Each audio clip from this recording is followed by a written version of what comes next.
할렐루야. 오늘 에스더 2장 말씀 함께 나누겠습니다. 페르시아의 왕비가 폐위되고 에스더가 이제 왕비가 되는 과정이 기록되어 있습니다.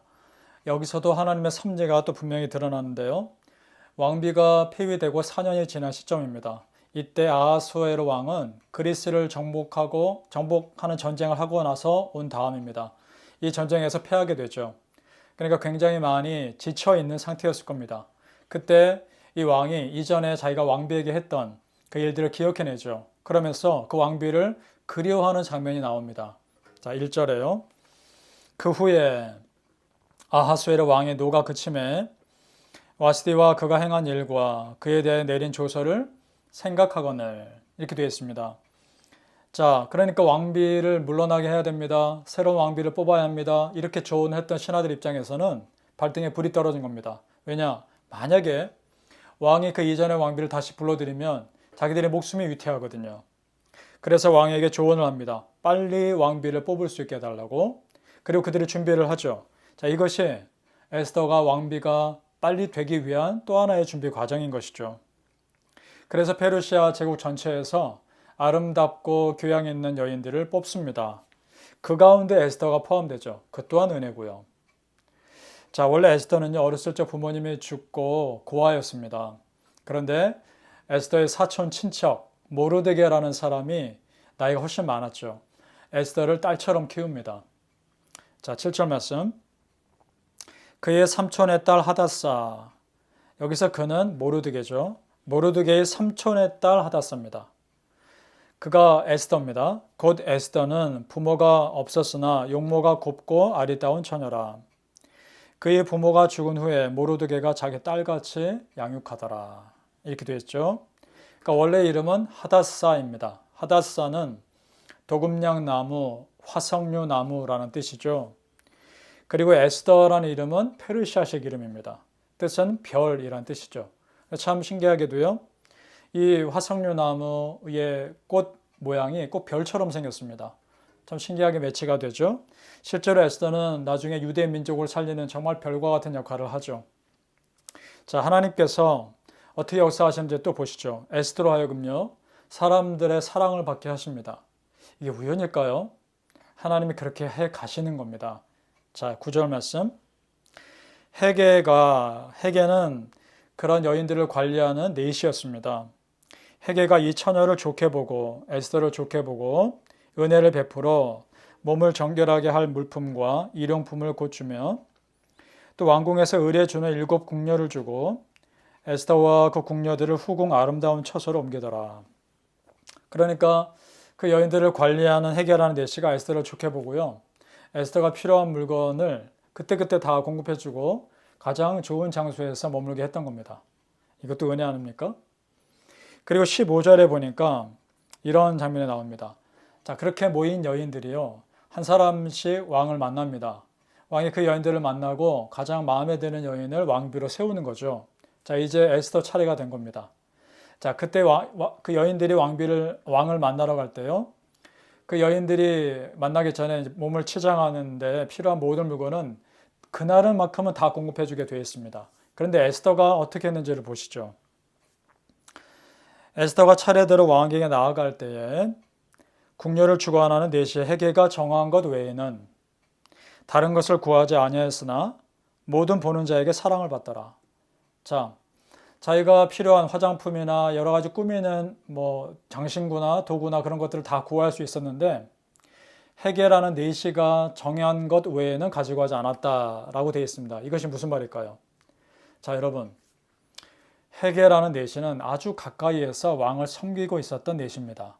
그렇다면 그 내시는 왕의 취향이 어떤 것인지, 왕이 무엇을 좋아하고 무엇을 싫어하는지, 어떤 스타일을 좋아하고 싫어하는지를 너무나 잘 알 겁니다.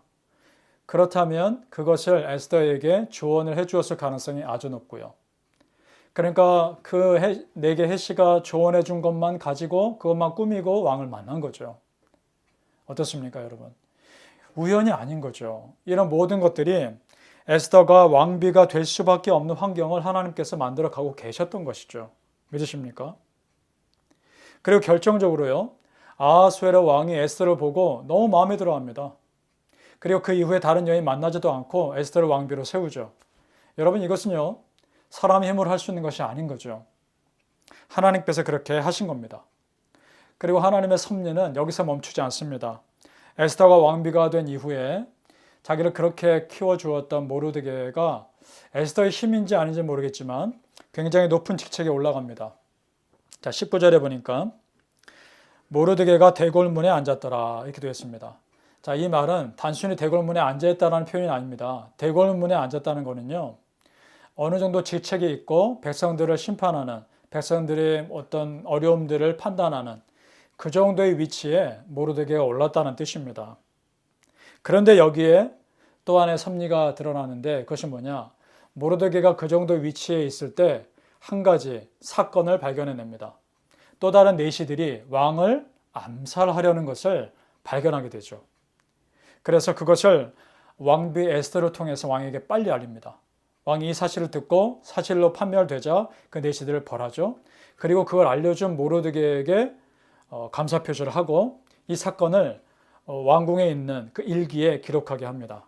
자, 이 사건이요, 나중에 왕이 모르드게를 신뢰하게 하는 하나의 사건이 됩니다. 이것이 나중에 유대 민족을 살리는데 어떻게 사용되는지 앞으로 계속 보게 될 겁니다. 어떻습니까, 여러분? 하나하나 되어가는 것들, 한 사람을 만나고 사람들로부터 사랑받게 하고 또 사건을 보고 왕을 살리고 하는 이 모든 사건들이 우연이 아닙니다. 나중에 유대 민족을 살리기 위한 하나님의 하나하나의 준비 과정이었음을 보게 됩니다. 여러분, 특히 우리 크리스찬의 삶의 일상에서요, 우연은 없는 겁니다. 하나님의 은혜 가운데 하나님께서 계획하신 속에 우리는 살고 있는 것입니다.